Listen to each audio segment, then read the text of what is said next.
আছেন এবং নতুন জীবনের অনেক অনেক শুভেচ্ছা। ধন্যবাদ তো সবাইকে। এই প্রশ্নটা তো সবার আগেই আসে যে আজকের দিনটা এই যে জায়গায় আপনি এসে আজকে এই সেলিব্রেশনের মুড আমরা দেখতে পাচ্ছি, একদিন মোদির সঙ্গে এখানেই হয়তো আপনার আলাপ হয়েছিল এমনটাই। না না, এখানে আলাপ হয়নি। ও মর্নিং ওয়াক করার লোক নয়, এখানে অনেকেই আসে। উনি আমাদের পুরনো পার্টি কর্মী, আমার চেয়ে পুরনো। উনি 12 সালে রাজনীতিতে এসেছেন, আমি এসেছি 15 সালে। তো সেম তা নয়, সবার সঙ্গে দেখা হয়, দেখা সাক্ষাৎ হতো। আমার বাড়িতেও এসেছেন।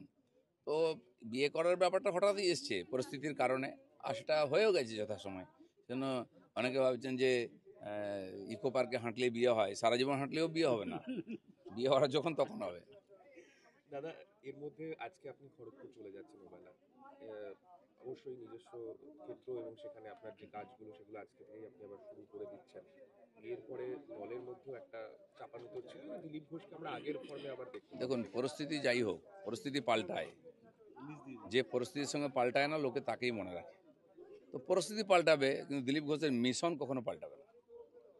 এই মুহূর্তে যে সময় আপনার বিয়ে নিয়ে হঠাৎ করে আপনি বলছেন সব মিডিয়াতে এই মুহূর্তে সব থেকে বড় চর্চার টপিক হয়তো আপনার বিয়ে, কিন্তু সেই সময় রাজ্যে অনেকগুলো গুরুত্বপূর্ণ সাবজেক্ট আমরা দেখতে পাচ্ছি, কখনো মুর্শিদাবাদের অশান্তি, কখনো চাকরি হারা শিক্ষকদের কান্না, এগুলো আমরা দেখতে পাচ্ছি।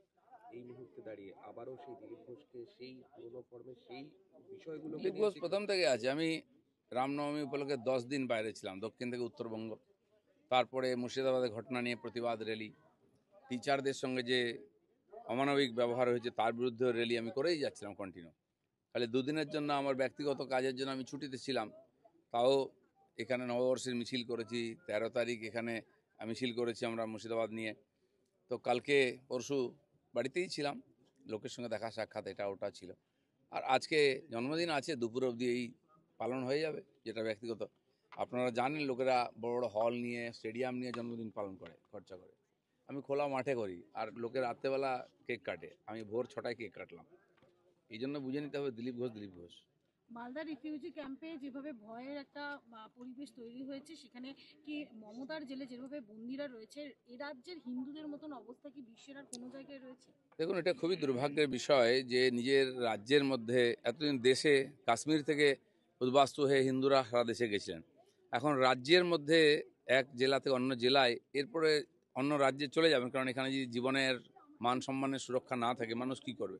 মমতা ব্যানার্জি এখানে ওখানে যাচ্ছেন, ঘুরছেন, গল্প করছেন, উল্টো দিকে যাচ্ছেন, ইমামদের সঙ্গে দেখা করতে পারছেন। আর এই ইমামরা যাদেরকে তাড়িয়ে দিয়েছে, ঘরহারা করেছে, তাদের সঙ্গে দেখা করার সুযোগ নেই ওনার কাছে। এমনকি মিডিয়াকে যেতে দিচ্ছে না, আমাদের লোকেদের ত্রাণ দিতে দিচ্ছে না। আর তারা খেতে পাচ্ছেন না, থাকার ব্যবস্থা নেই, বাচ্চা কাচ্চা নিয়ে হাহাকার করছেন।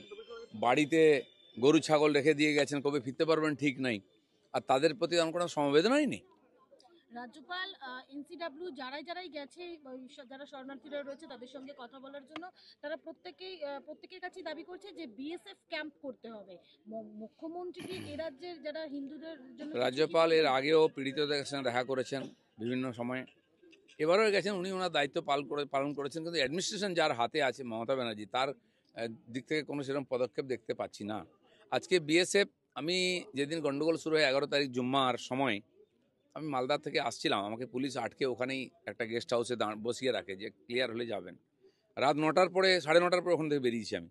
ততক্ষণ 4টের পর থেকে আমার কাছে ফোন আসতে আরম্ভ করে, বিএসএফ চাই, বিএসএফ চাই। ধুলিয়ান, সাজির মোড়, ডাক বাংলো, যেখানে যেখানে হিংসা হয়েছে, শমশেরগঞ্জ, যে বিএসএফ পাঠান। আমি ডিআইজির সঙ্গে আমার পরিচয় ছিল, আগে দেখা করেছিলাম, দেখা করে পরিস্থিতি জানাতাম আমি, যেহেতু সেন্ট্রালের হোম স্ট্যান্ডিং কমিটিতে আমি ছিলাম। তো ওনাকে আমি ফোন করলাম যে এরকম ব্যাপার, এবং যে যে জায়গা থেকে ফোন আসছে আমি হোয়াটসঅ্যাপে সব নাম পাঠালাম, বলে হাম ভেজ রে হ্যাঁ।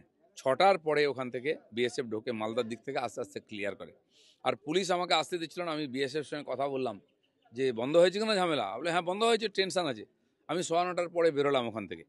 আর যখন দেখতে দেখতে ধুলিয়ান, হাজির মোড়, শামশেরগঞ্জ দিয়ে আসছি, তখন আগুন জ্বলছে, দোকান ভেঙা হয়েছে, গাড়ি জ্বলছে দুই দিকে, সে ভয়ঙ্কর পরিস্থিতি।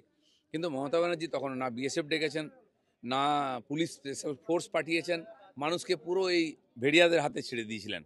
পরের দিন আমাদেরকে কোর্টে যেতে হয়, শুভেন্দু অধিকারী কোর্ট থেকে অর্ডার নিয়ে আসেন, তখন অফিসিয়ালি বিএসএফ সব জায়গায় যায়। এখন যদি বিএসএফ পুলিশের কাজ করবে, থানার চেয়ে জায়গায় জায়গায় পোস্ট বসাতে হয়, তাহলে পুলিশ আছে কেন, সরকার আছে কেন?